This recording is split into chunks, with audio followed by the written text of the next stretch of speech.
Hello friends, welcome to MPSC माझा. मित्रांनो, आज 21 जुलै आणि आज आयोगानं आपल्याला 43 दिवसांचं एक गिफ्ट दिलेलं आहे आणि हे 43 दिवसांचं गिफ्ट आपण संधी म्हणून बघतोय की एक निराश होऊन कुठेतरी खचून बसलोय, हे आता आपल्याला ठरवायचं आहे. या 43 दिवसांमध्ये काय करायचं आहे ते आपण आज इथे डिस्कस करणार आहोत.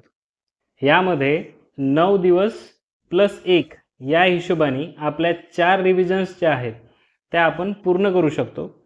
9 दिवस हे रेग्युलर जे आपले सब्जेक्ट्स आहेत ते आपण रिवाइज करायचे आहेत. एक ग्रुप म्हणून सगळे सब्जेक्ट हे 9 दिवसात कंप्लीट झाले पाहिजेत आणि हा जो एक दिवस आपण रिझर्व ठेवतोय यामध्ये जे सब्जेक्ट आपल्याकडून झाले नाहीत ते आपण या एका दिवशी कंप्लीट करणार आहोत. म्हणजे 10 दिवसाच्या अशा 4 सायकल आपल्या इथे रिव्हिजनच्या कंप्लीट होत आहेत. आता बघूयात आपण चालू घडामोडीसाठी काय काय वाचायला पाहिजे आणि काय काय प्रायोरिटीनी लक्ष ठेवायला पाहिजे. यामध्ये सगळ्यात महत्त्वाचं जे आहे ते म्हणजे आपलं राहिलेलं एप्रिल आणि मेची परिक्रमा. एप्रिल आणि मेची परिक्रमा ही आपल्याला कंप्लीट करायची आहे. त्यानंतर क्रीडा, पुरस्कार, निधन वार्ता, स्पेस, डिफेन्स या गोष्टी प्रायोरिटीने आपल्याला लक्षात ठेवायच्या आहेत. बरेचदा आपण या गोष्टी पेंडिंग ठेवतो, तर ह्या गोष्टी आता आपल्याला कंप्लीट करायच्या आहेत. त्यानंतर आहे अर्थशास्त्र. अर्थशास्त्रामध्ये सगळ्यात महत्त्वाचं म्हणजे मार्चच्या पृथ्वीमध्ये जे अंतरिम बजेट आलेलं आहे, अंतरिम बजेट आणि इकॉनॉमिक सर्वेच्या जागेवर जे इकॉनॉमिक रिव्ह्यू असं एक आलेलं आहे ते आपल्याला बघायचं आहे. तसंच जे महाराष्ट्राचं अंतरिम बजेट आहे ते एप्रिल परिक्रमामध्ये दिलेलं आहे. मला वाटतं 1 पेजेसचं ते आहे. तर ह्या गोष्टी आपल्याला बघायच्या आहेत. आणि इकॉनॉमिक्समध्ये जे महत्त्वाचे मुद्दे आहेत जे आपल्याला करायचं आहे त्यामध्ये आहे राष्ट्रीय उत्पन्न. त्यानंतर जी निर्देशांक आहेत ज्यामध्ये SDI आहे, GII आहे, MPI आहे, हे मुद्दे आपल्याला कव्हर करायचे आहेत.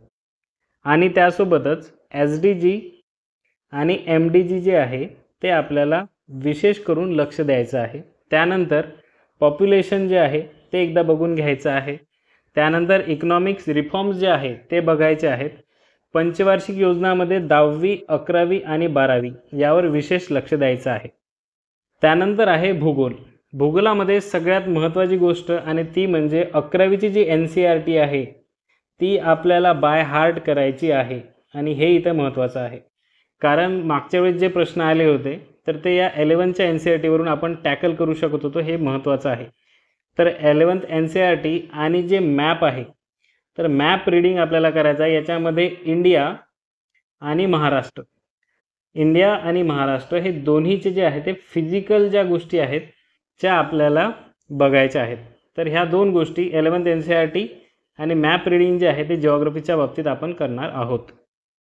भूगोलामध्ये ज्या आणखीन काही गोष्टी आहे ज्या आपण बघायला पाहिजे ते म्हणजे ज्या थ्योरीज आहे ज्या थ्योरीज आहे ते एक बघायचं आहे आपल्याला. त्यानंतर पृथ्वीचं अंतरंग, त्यानंतर हवामानशास्त्र, सागरशास्त्र, मान्सून, भूरूपे, खडक, मृदा, खनिज या गोष्टी फार महत्त्वाच्या आहेत आणि ह्या इथून आपल्याला समोर बघायच्या आहेत. यानंतर आहे विज्ञान. विज्ञानामध्ये सगळ्यात महत्त्वाचं म्हणजे आपल्याला जेवढे स्टेट बोर्ड आहे, स्टेट बोर्डमध्ये जी गणितं दिलेली आहेत जे आपण प्रॉब्लेम म्हणतो सायन्स प्रॉब्लेम्स, तर ते सायन्सचे जे प्रॉब्लेम्स आहे ते सगळेच्या सगळे बाय हार्ट आपल्याला करायचे. कारण जेही आता प्रॉब्लेम्स येणार आहे ते सरळ स्टेट बोर्डमधून येतात. जर तुम्ही PYQ बघितले तुम्हाला ते लक्षात येईल. त्याच्यामुळं ते राहिलेलं काम आपल्याला इथे पूर्ण करायचं आहे.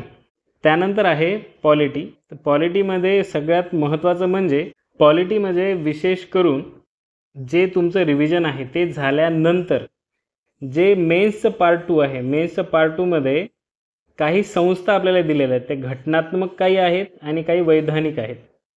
तर ह्या वैधानिक आणि घटनात्मक या दोन्हीही संस्था आपल्याला करायच्या आहेत. त्यामध्ये त्यांचे स्थापना वर्ष आणि जे सध्या प्रेसिडेंट आहेत ते आपल्याला इथे बघायचे आहेत.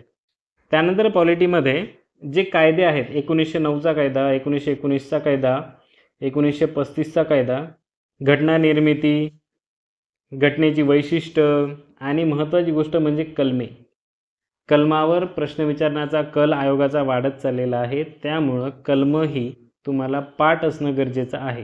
नंतर आहे इतिहास. इतिहासामध्ये आता महत्त्वाचं जे आहे ते म्हणजे 25 वर्ष, 50 वर्ष, 75 वर्ष, 100 वर्ष असं जे 25च्या पटीत आहे, 25च्या पटीत, तर ही या वर्षात घडलेल्या ज्या घटना आहेत त्या विशेष करून बघणं आता सध्या महत्त्वाचं आहे.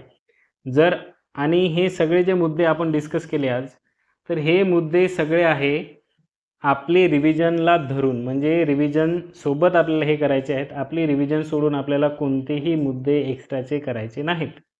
त्याच्यामुळं आपली रिव्हिजन झाली की त्यासोबत हे जे ॲडिशनल पॉईंट्स जे आहेत हे इथं आपण डिस्कस केलेले हे करायचे आहेत. आशा आहे या 43 दिवसांमध्ये तुम्ही कोणत्याही चुका न करता, ज्या चुका आधी झाल्या त्या टाळून नवीन मेहनत करून हे सगळे गोल्स तुमचे जे आहेत ते यावर्षीचे अचीव करा. ही शेवटची ऑब्जेक्टिव्हची एक्झाम आहे. अपेक्षा आहे तुम्ही नक्कीच शेवटच्या क्षणापर्यंत यासाठी प्रयत्न करा, हीच अपेक्षा. थँक्यू.